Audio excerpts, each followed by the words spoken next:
បាទសួស្តីពុកម៉ែបងប្អូនបាទអាមរិនប៉ះរ៉ូស៊ីបារ៉ូស៊ីមកមិនវល់ស្មានតែខ្លាំងបងប្អូនអើយបាទប្រហែលនាទីអេមរិនលុតបាទសូមអរគុណដល់អ្នកទាំងពីរបានខំចូលការរៀបរាប់សក្តាសម្រាប់បងប្អូនដែលកំពុងត្រូវតាមខ្មែរកំពុងរកជំនួយខ្មែរ positive បាទពិសេសបងប្អូនដែលកម្មពីពលរដ្ឋអាជីវពលការពីណាពីជាពីជាផ្សេងៗថាធ្វើបានប្រកបរបរនេះបាទដាក់សំទុកកម្មពីតែអត់ដល់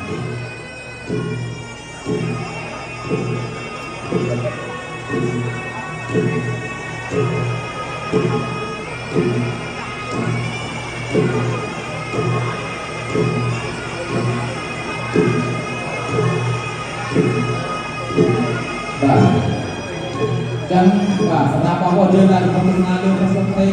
បាទខាងនេះវាគឺជាពេលប្រកាសរបស់ខាងទីអត់និងអពុយស្ទះណាមួយបាទការស្ទះគឺជាការរួមចំណែកដល់លើសួរដល់វិស័យកីឡាប្រដាល់ទុនខ្មែរ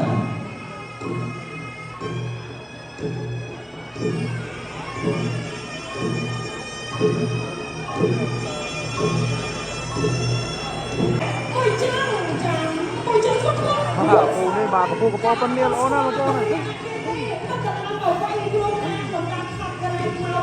ដាក់បរទេសដាក់ជូនទៅនោះ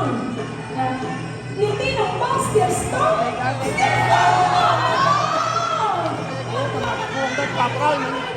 អូយបាទហើយនេះក៏ជាដល់ដៃចូលខ្លួនដល់អាមេរិកឡើងទៅគង់ទៅស្កាប់ទៅបាត់ទៅជួយដល់មើលឲ្យឡើងសម្រាប់របស់អីសិនអាមេរិកក៏ដល់ជួយដល់គង់ទៅទេចាអូខេអូខេនេះដល់ទៅមកពីប្រទេសរុស្ស៊ី